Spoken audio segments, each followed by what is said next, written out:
Why is Gen Z, the Generation Z, quitting their jobs or this so called quiet quitting?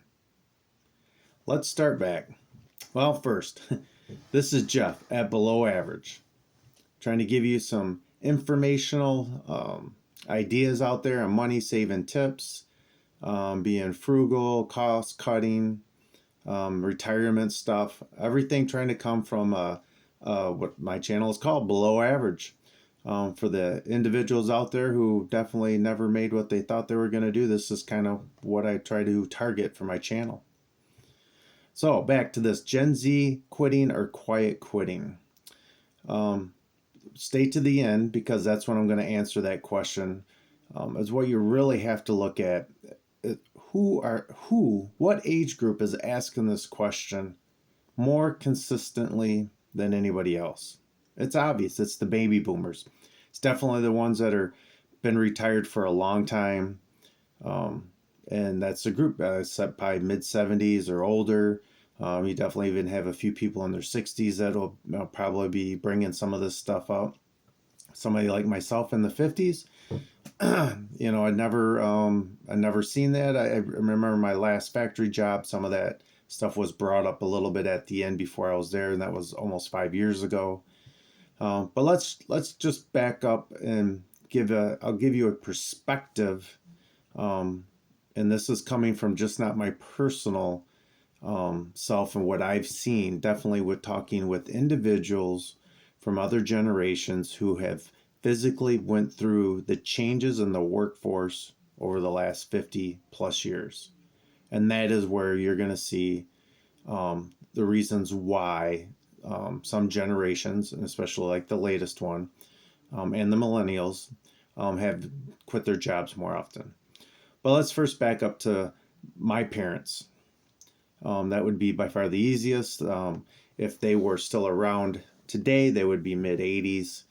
This is definitely part of the generation that would be asking, and my dad was one when he was alive and he was working. Why are younger people, they don't seem to stay around as long?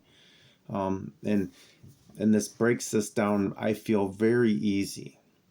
The biggest thing from people I would say that would be in their mid 80s, maybe even late 70s now, when they first started working versus the younger group, the 18, the 25, 26, 27-year-olds now that are working. The biggest thing is a pension.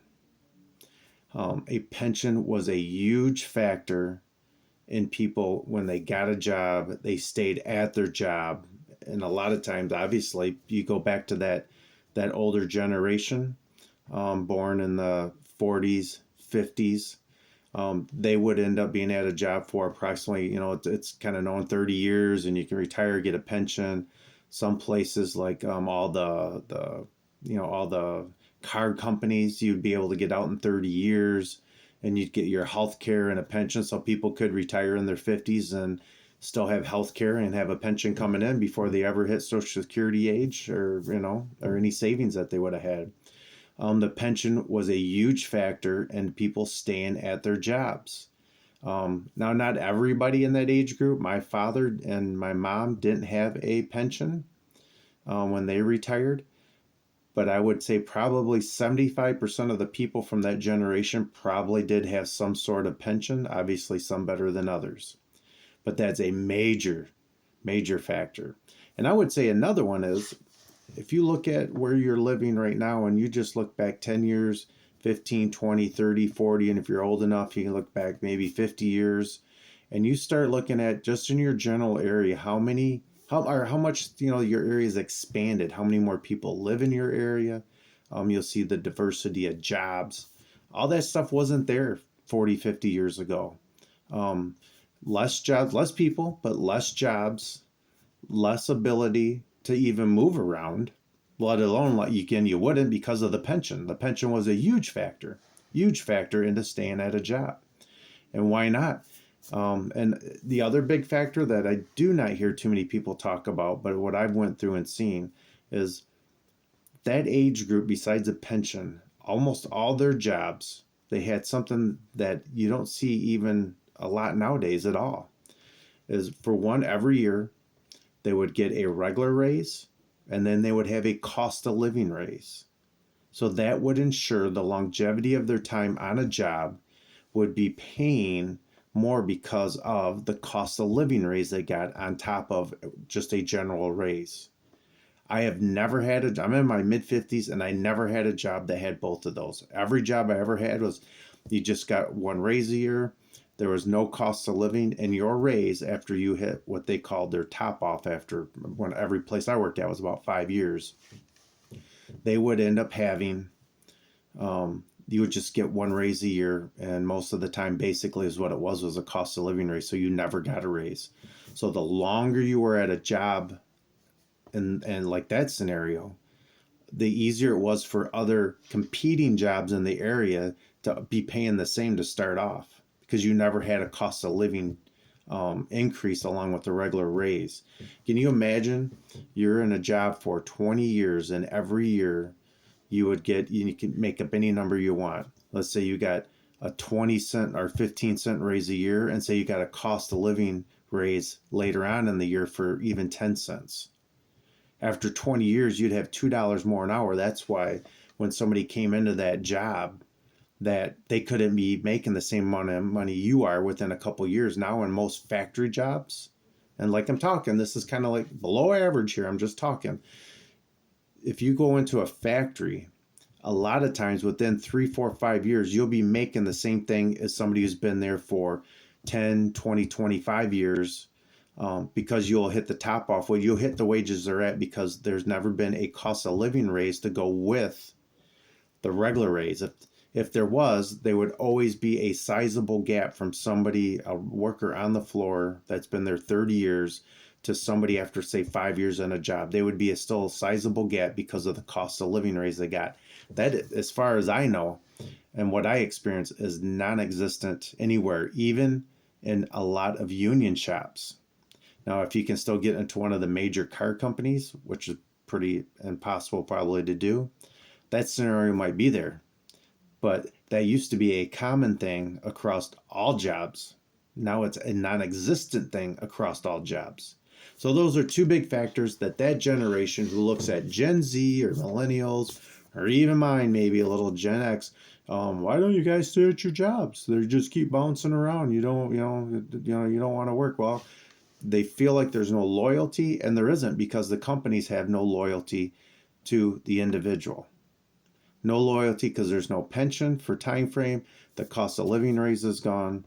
And most jobs nowadays, there is a lot of what they call, like cross training, so everybody can learn every job, which is a good thing. And there's a lot of good things about that. But the one thing that does take away is somebody who has even a maybe what they feel might be a minor or semi-skilled becomes non-existent. So there's no loyalty in most people nowadays at all, not even in salary people. Salary people can jump around so quick, more nowadays, once they get some years under their belt at a job, that they can maneuver around if they want, and get higher raises. They can move up quicker financially than staying at the job too. And most hourly or most salary jobs nowadays, at least the ones I worked with, they have no pension either. They had one longer than others, but that has become non-existent. So they don't have the loyalty to have to stay at a job either.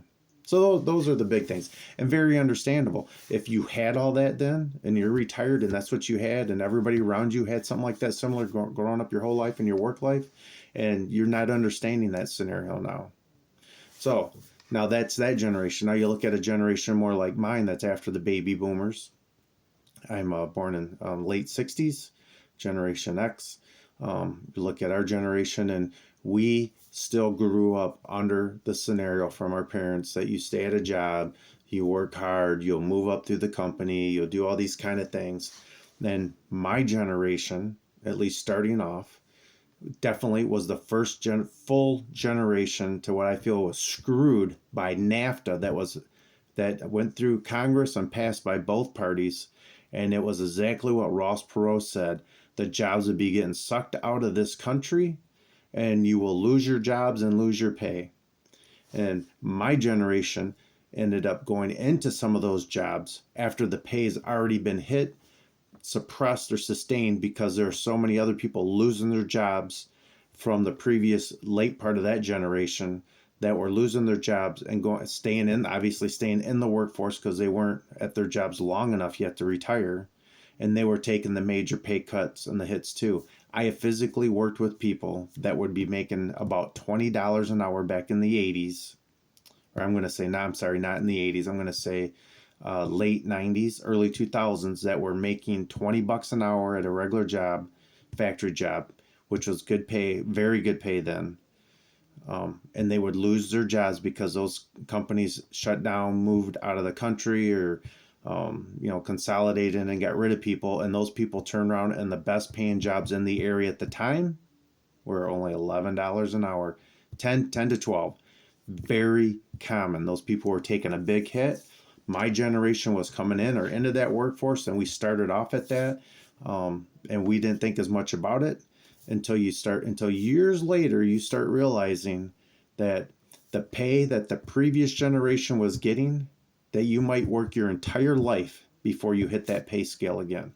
I seen that with, I am talking dozens and dozens and dozens of people across a few multiple jobs that I seen this scenario happen. And this exactly happened across the board completely. Skilled trades took a hit at the time.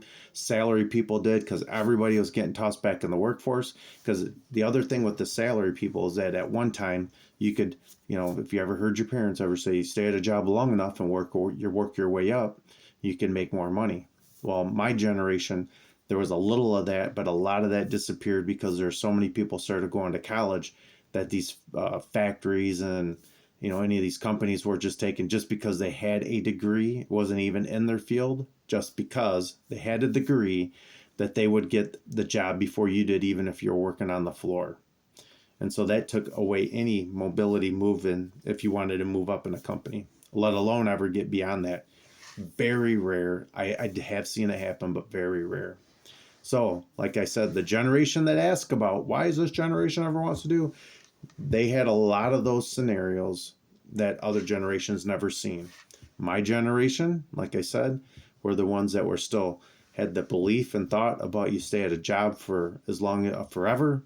You work your way up and you'll get you'll be rewarded. Our generation, my generation for sure, was the one that pretty much lost any form of pension, never had it there, no longevity on a job, cost of livings went away.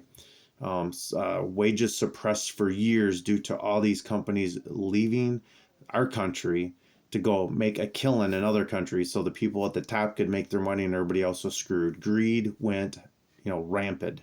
Still is, but went rampant then. Now my children, which are millennials, at least a portion of that, they would start seeing that scenario of the loyalty is gone. They've seen their parents lose multiple jobs, all kinds of reasons, big pay cuts. And I know this didn't happen everywhere, but this is a big thing. So we had another generation there that finally has been detached somewhat from this thought of, and they never would see a pension. That was definitely out of the picture.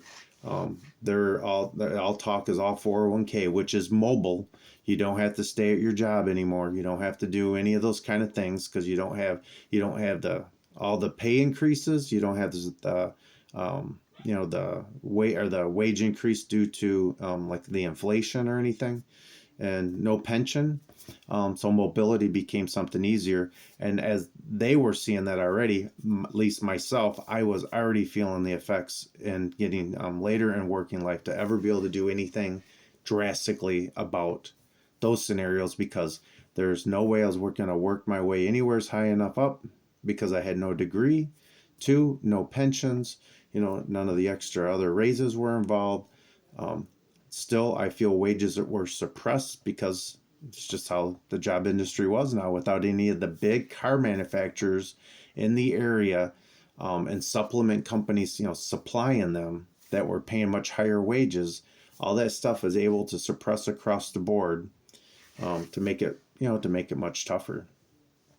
So then now you get to the Gen Z, who totally has been screwed with the crazy high interest rates, all the stuff in the last 4 years for sure, all the crazy interest rates to the pay isn't out there, and the same thing all with the jobs.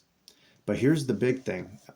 This is the one thing I see, that there is a lot of untapped kind of opportunity, but this generation and the millennials definitely have other scenarios for them to be able to move from job to job. One, more jobs available, more jobs across different sectors. And if you do have a degree or some form of salary job, these jobs are easy just to jump all over the place and end up with better pay. But if you are a below average worker, you're a factory type worker below, you still have different options out there, and that's why they're disappearing. That's why these people are quitting and they're trying different things. You just look at it. One, Amazon drivers. The big talk about you can be on your own, you can do your thing, pick up the schedules, work your own schedules, the door dashes, the tons of different jobs people can do for dealing with like grocery pickup. I'm not even sure the names of them now, but I know adults that are doing those types of jobs for a living as they got a lot older in life. And most of them is because they lost their job. They don't want to go back into a factory or anything else. They want to try something else. But look at all those opportunities. In the last 10 to 15 years, what I do is like reselling.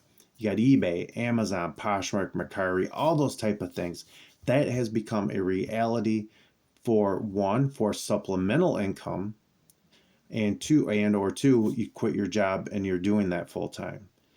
Attach that with the big thing where I grew up for most of my life, is insurance. Insurance is a big thing. Well, with the Obamacare scenario out there now, it does make it an easier possibility of if you went off to reselling or doing one of these other jobs, that you can immediately go quit your job and immediately go on Obamacare, and you can find out ahead of time what it costs. It's not hidden. It's not like you're applying for another job and you have to get to the job before you find out how good the insurance is.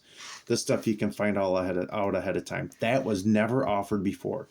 And I guarantee you, if Obamacare scenario wasn't there now, and you didn't have these other jobs created by Amazon, DoorDash, all these types of jobs, and there's a ton of them out there, that the ability just to quit and move on wouldn't be there. Be a little less of that. And so those are the big scenarios. It's just the whole different time. These people that are older in their, say, 80 range, like my parents were, that would be talking about why they quit their jobs, if they were in the generation now that's quitting all the time, or they say is quitting, they would see that stuff. They would realize that what they had is not offered anymore, and there's different opportunities and scenarios out there. And that's just it. I think a lot of them eventually will settle still into a job and be there for a while. But I tell you, with the 401k that you can move wherever you're at, you don't have to stay at a job. You don't like the pension. So that's a big plus. That's made easier reasons when I quit my job to be able to get to the Obamacare, to be able to test out reselling for years ahead of time, to knowing that I could still do that. And if I have to go back to work, I can go back to work on a little part-time job doing whatever I want, still resell, still do what I do, still have the Obamacare, could do the DoorDash, I could do all these other things if I wanted to make a little extra money beyond what I'm already doing now. All that's available. That wasn't before. YouTube. There's people that are trying to make a full living, and there's a lot of them probably making a decent living on YouTube compared to if you had an average job out there. So all these are the reasons. It's not necessarily think that they're lazy. It's just how it is.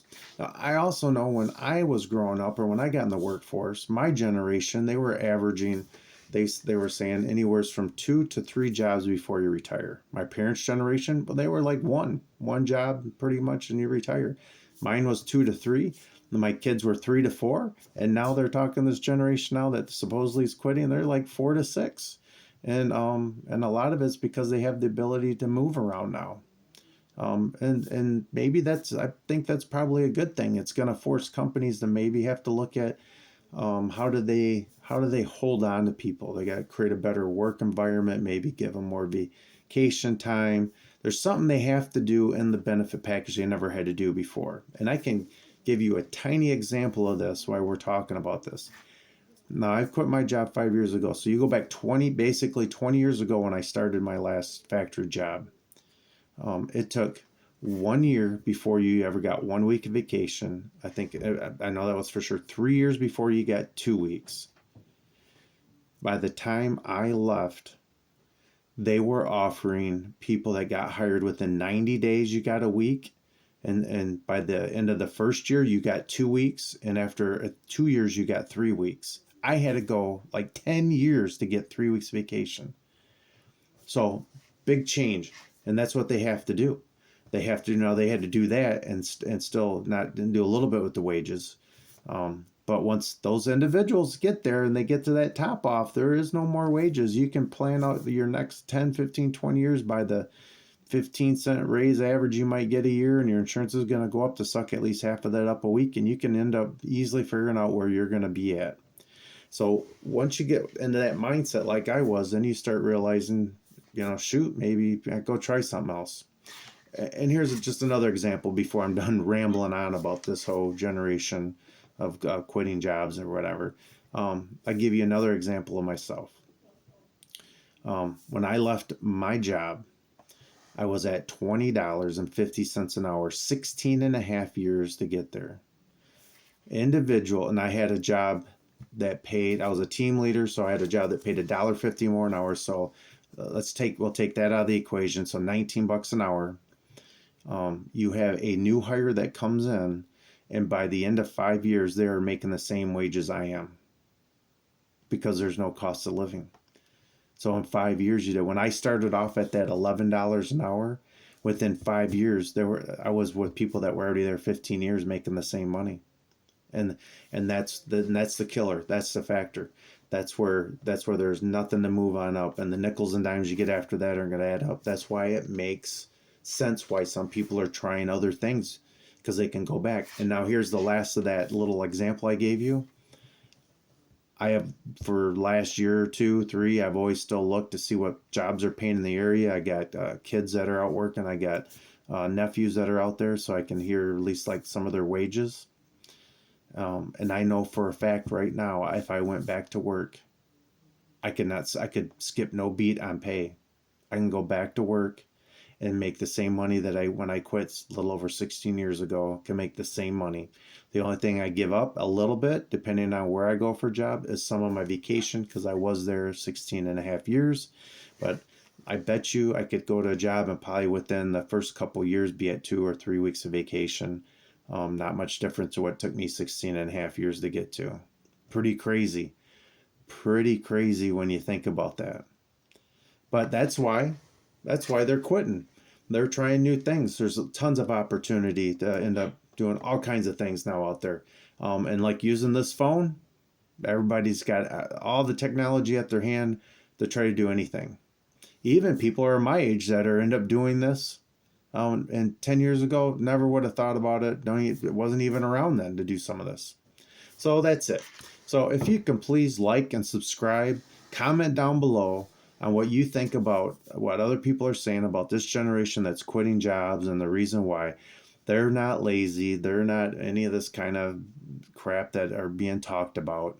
They just have totally different opportunities that were never around 30, 40, 50 years ago. And I believe the financial pay and the benefit structure is nowhere near what it was years ago, 40, 50 years ago, to entice people to stay at a job for that long. Companies really have to look at what they're doing to make the changes. And that's just not for the hourly people, that's for the salary people too. Some companies like a big turnover because it creates a salary job. I tell you what, if I had enough money, most companies you could go buy out and wipe out 50% of these salary people, and the company would not skip a beat, and you make a lot of money. This is also the generations that's creating jobs just to create them in the salary field. Definitely sucking the profit from the company, which should be going to the workers that are actually making it on the floor. But hey, that's it. That's my little rant. That's it. I'm done. I appreciate you. And hey, have a happy Thanksgiving. Enjoy this little bit of time you have off from your job before you go back. And maybe start thinking about something different in 2025. Thank you. Have a great night.